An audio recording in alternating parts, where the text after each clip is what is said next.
Joshua level, Joshua 1 and Joshua 2. Welcome back with Teacher Juta. How are you today? How are you this morning? Okay, today we are going to study Fisika. Before we study, prepare yourself to pray first. Let's pray. Lord Jesus, we thank you for your blessing today. Now we want to study Fisika. Please bless and guide us so that we can understand the lesson. In Jesus' name we pray. Amen. Oke, pada video kali ini kita akan melanjutkan pembahasan kita tentang kalor. Ya, jadi pada video-video sebelumnya kamu sudah belajar tentang kalor, tapi sekarang kita akan melanjutkan kembali pembahasan tentang kalor. Nah, hari ini teacher akan membahas tentang asas Black. Nah, kira-kira apakah itu asas Black?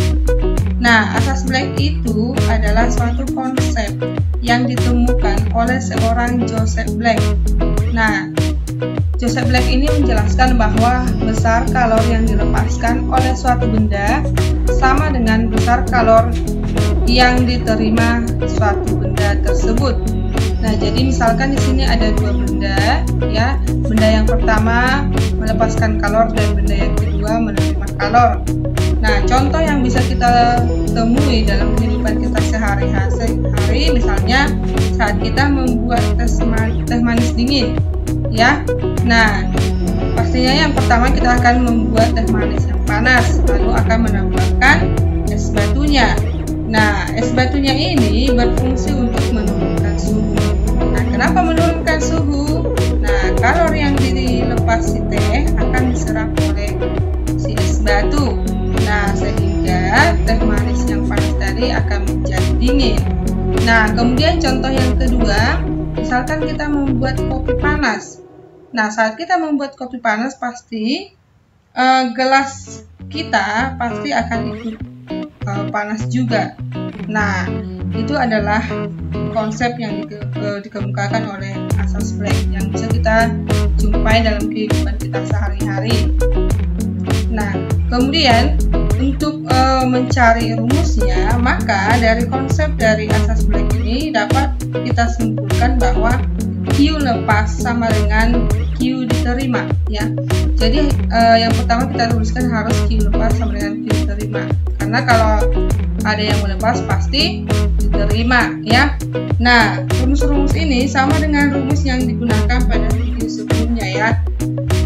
Nah, di mana Q itu sama dengan M1 kali C1 dalam kurung T1 dikurang TA, sama dengan rumus yang Q terima M2 kali C2 kali TA kurang T2.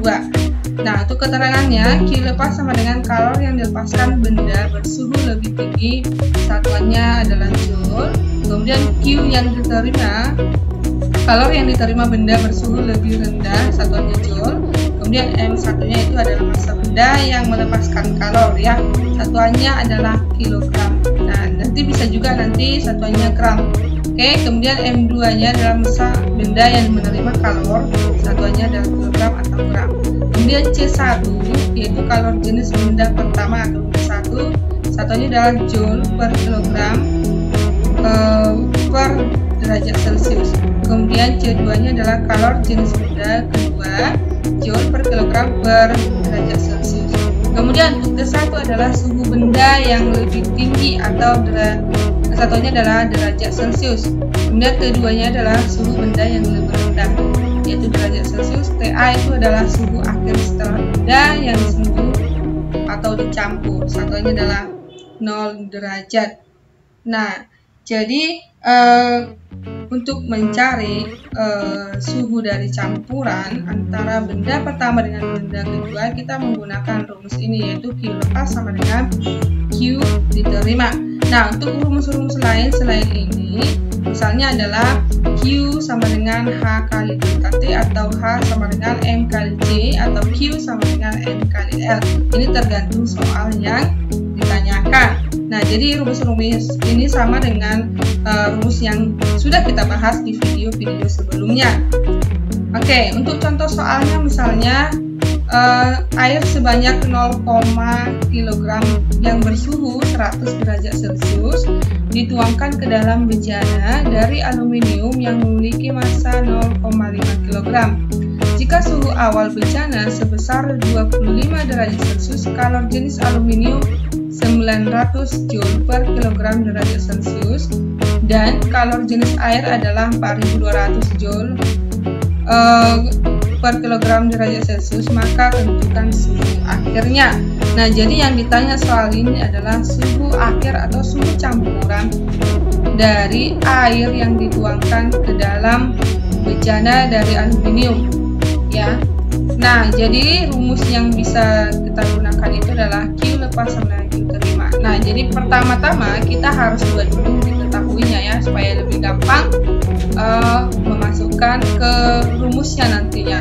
Oke, yang diketahui adalah massa dari bejananya 0,5 kg, kemudian massa airnya 0,5 kg, kemudian T atau suhu airnya adalah 100 derajat Celcius, suhu bejananya atau aluminium itu adalah 25 derajat Celcius, kemudian kalor air seperti yang sudah kita tahu adalah 4200 Joule per kilogram derajat Celcius. Kemudian kalor dari bejana itu adalah, atau bejana itu karena bejana itu terbuat dari aluminium, maka kalor aluminiumnya adalah 900 Joule per kilogram derajat Celcius. Nah, jadi ini sudah ketentuan ya untuk kalor air dan juga kalor aluminium. Ini sudah ketentuan. Jadi anak-anak harus mengingat berapa kalor dari zat cair atau beberapa dari zat padat. Contohnya air dan aluminium. Nah, yang ditanya adalah suhu akhir atau suhu termalnya ya. Nah, jadi untuk rumusnya Q lepas sama dengan Q diterima, karena ini adalah contoh soal untuk asas black. Jadi ada yang kalor dilepas dan ada kalor yang diterima. Nah, kita harus tahu dulu yang mana dia kalor yang melepas dan kalor yang menerima. Nah, tadi teacher sudah katakan bahwa suhu zat yang memiliki suhu lebih tinggi itu akan melepaskan kalor, sedangkan zat yang memiliki suhu lebih rendah itu akan menerima kalor. Nah, jadi dari soal ini zat yang memiliki suhu lebih tinggi yaitu adalah air, yaitu bersuhu 100 derajat Celcius. Berarti yang menjadi Q lepasnya adalah air. Kemudian untuk zat yang memiliki suhu lebih rendah adalah si bejana yang terbuat dari aluminium, yaitu 25 derajat Celcius, maka dia akan menjadi Q yang menerima ya. Oke, sekarang kita masukkan rumusnya, maka M air kali C air kali delta E air sama dengan M bejana kali C bejana kali delta bejana. Nah, jadi karena tadi Q lepasnya adalah air, maka yang sebelah kiri adalah untuk perhitungan air, yang kalau Q yang menerimanya adalah bejana yang terbuat dari aluminium, maka dia perhitungan dari Q terimanya adalah semua bejananya ya, dari massa, kalor, dan perubahan suhunya. Oke, sekarang maka M air yaitu 0,5 dikali 4200 ya, karena tadi kalor airnya 4200 dikali buka kurung ya, perubahan suhu itu sama dengan T air kurang T akhir ya, maka 100 T airnya adalah 100 dikurang. Nah, yang kita cari adalah T akhir, maka tetap kita tuliskan T akhir sama dengan 0,5 dari massa bejananya dikali 900 untuk kalor bejananya yang terbuat dari aluminium dikali suhu akhir kurang 25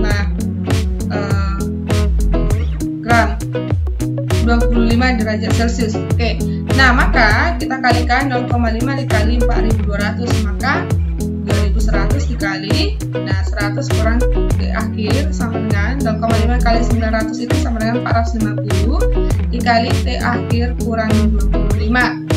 Nah, maka 210.000 dikurang 2100 dikali T akhir ya, karena 2100 kali 100 ini kalikan ke dalam kurung, kemudian 2100 kali T akhir ya, kemudian 450 dikali T akhir, maka 450 kali T akhir, 450 dikali 25, maka dikurang 11.250. Nah, maka kita hasilkan 450 kali T akhir ditambah ya, ini berpindah ya, ini berpindah ke kiri, ini kita gabungkan, tambah 2100 kali T akhir sama dengan ini kita pindahkan ya, jadi tambah 210.000 ditambah 11.250, maka kita hasilkan 2550 kali T akhir sama dengan 221.250. Nah, maka T akhirnya sama dengan 221.250 per 2550. Nah, maka T akhir sama dengan 86,76 derajat Celcius. Jadi suhu akhirnya dari campuran antara air yang dimasukkan ke dalam bejana itu, ya, air yang dimasukkan ke dalam bejana itu, maka suhu akhirnya adalah 86,76 derajat Celcius. Nah, itu dia untuk contoh soal mengenai asas Black. Ya, untuk contoh-contoh lain untuk latihanmu nanti akan diberikan. Ya, oke. Sekarang kita lanjutkan ke perpindahan kalor. Nah, perpindahan kalor ini dapat dilakukan dengan beberapa cara ya. Kalor dapat berpindah dengan beberapa cara. Yang pertama adalah dengan konduksi, yang kedua dengan cara konveksi, yang ketiga dengan cara radiasi. Oke, sekarang kita bahas yang pertama tentang konduksi. Nah, konduksi ini memiliki pengertian yaitu perpindahan panas atau kalor yang melalui zat tanpa disertai perpindahan partikel zat. Jadi dalam konduksi kalor hanya merambat saja, sedangkan zat pada itu sebagai penghantarnya. Ya, bahan yang mudah menghantarkan panas itu disebut dengan konduktor. Contohnya misalnya benda-benda yang dapat menghantarkan panas yaitu logam dan kaca. Nah, contohnya ini misalnya besi yang dipanaskan ya. Nah, jadi ketika kita membakar besi, panas dari apinya akan merambat ke ujung ya. Nah, jadi tanpa disertai dari perpindahan partikel zatnya. Nah, jadi dia merambat ke ujung, panasnya merambat ke ujung. Nah, jadi zat padat ini atau besi ini akan dijadikan sebagai penghantarnya. Oke, kemudian yang kedua adalah contohnya sendok yang ikut panas ya. Jadi ketika kita mengaduk kopi, nah lalu tiba-tiba kita masukkan sendoknya ke dalam mulut. Nah, pasti sendoknya akan panas walaupun kita tidak meminum kopinya. Nah, itu dia contoh dari konduksi karena panas dari air itu berpindah ke sendok. Nah, kemudian adalah panci menjadi panas saat memasak. Nah, ini juga panas dari apinya akan berpindah ke panci tersebut. Nah, itu dia contoh-contoh yang bisa kita jumpai dalam kehidupan kita sehari-hari untuk yang konduksi. Nah, kemudian untuk rumusnya ya, untuk rumus dari konduksi, karena hantaran kalor itu hanya terjadi jika terdapat perbedaan suhu. Nah, maka kecepatan aliran kalor melalui benda tersebut sebanding dengan perbedaan suhu antara ujungnya, kemudian juga turun bendanya, kemudian juga untuk jenis bendanya. Maka secara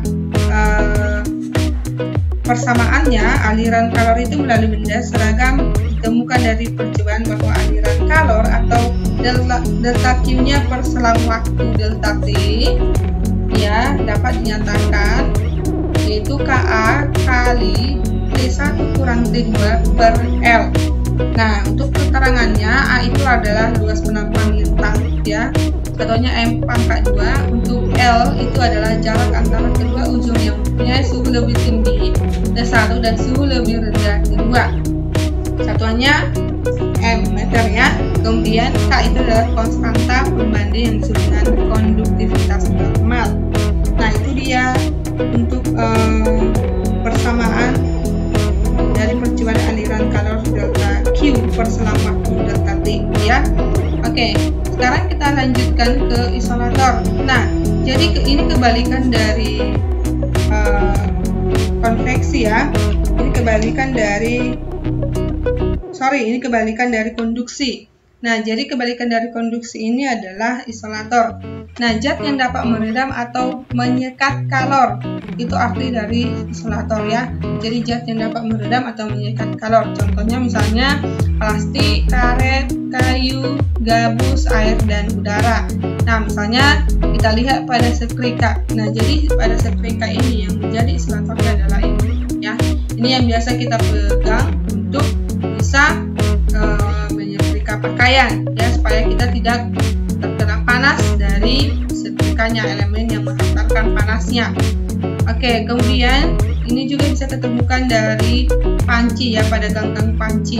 Nah, jadi kita bisa dengan bebas memegang panci yang tidak panas ya, karena ada isolator yang terdapat pada panci tersebut.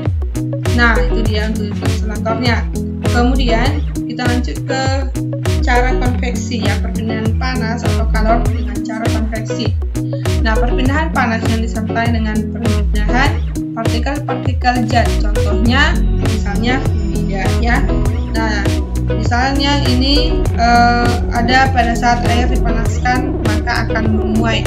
Nah, pemuaian ini dimulai dari air yang berada di bagian bawah yang lebih dekat dengan nyala api. Nah, jadi ketika airnya dipanaskan, itu volumenya akan memuai. Nah, massa jenisnya akan menjadi kecil. Nah, maka dia akan berpindah ke atas. Tapi sampai di atas, ya, sampai di atas. Nah, airnya ini akan kena angin. Nah, jadi pastinya akan menjadi dingin kan? Nah, karena dingin, volumenya akan mengecil. Nah, massa jenisnya juga akan menjadi besar lagi. Nah, kemudian airnya itu akan berputar kembali ke bawah dan kembali menjadi volumenya memuai ya, atau volumenya akan menjadi kecil lagi ya. Nah, jadi dia akan kembali menjadi massa jenisnya menjadi lebih kecil ya, itu dia sebaliknya. Jadi peristiwa ini akan tetap berputar sampai dia airnya akan mendidih. Nah, jadi itu dia yang terjadi konveksi pada air yang kita panaskan. Jadi pada saat air dipanaskan itu akan memuai. Pemuaian itu dari air yang berada di bagian bawah ya, yang lebih dekat ke api ya. Nah, jadi volumenya memuai, massa jenisnya juga akan menjadi kecil ya, maka dia akan berpindah ke atas. Nah, memuai ke atas ya. Nah, kemudian sampai di atas ini pasti akan dingin ya. Nah, kemudian dia akan berpindah lagi ke bawah. Nah, jadi volumenya akan mengecil dan massa jenisnya membesar lagi. Jadi konveksi ini adalah bagian zat yang dipanaskan akan memiliki massa jenis yang lebih kecil dibandingkan dengan bagian zat yang lebih dingin ya. Nah, itu dia untuk mengenai konveksi. Jadi perpindahan kalor secara konveksi itu dapat terjadi jika zat mengalami pemanasan. Nah, pemanasan inilah yang menyebabkan perbedaan massa jenis antara bagian zat yang dipanaskan secara langsung dan bagian zat yang lebih dingin. Nah, itu dia untuk konveksi. Oke, sekarang kita lihat untuk konveksi pada gas ya. Nah, misalnya ini bisa kita jumpai saat terjadinya angin darat pada malam hari dan angin laut pada siang hari. Nah, pada malam hari daratan akan lebih cepat dingin sehingga massa jenis udara di atas daratan lebih besar dan udara akan berpindah ke atas udara laut. Nah, yang lebih ringan. Nah, aliran udara dari daratan ke arah laut inilah yang disebut dengan angin darat. Nah, sebaliknya pada siang hari, ya ini untuk angin laut, pada siang hari daratan lebih cepat panas sehingga udara dari atas laut mengalir ke arah daratan. Nah, aliran udara dari laut ke arah daratan ini disebut dengan angin laut. Jadi ini adalah contoh untuk konveksi pada gas ya. Nah, untuk rumusnya persamaan dari konveksi gas ini dapat kita tentukan karena laju aliran kalor yaitu delta Q per delta T itu ketika sebuah benda panas memindahkan kalor ke fluida di sekitarnya secara konveksi sebanding dengan luas permukaannya yang bersentuhan dengan fluida dan beda suhu atau delta T-nya antara benda dan fluida. Nah, jadi rumusnya kita bisa tentukan dari delta Q per delta T sama dengan H kali A kali delta T yang turut keterangannya di mana H itu adalah koefisien konveksi yang nilainya bergantung pada bentuk dan kedudukan permukaan. Oke, sekarang kita lanjutkan ke radiasi. Nah, contoh dari pengertian dari radiasi adalah perpindahan kalor atau panas yang tidak membutuhkan zat perantara. Nah, biasanya ini terjadi pada gas dan ruang hampa. Nah, contohnya saat kita berdiri di dekat api unggun, ya.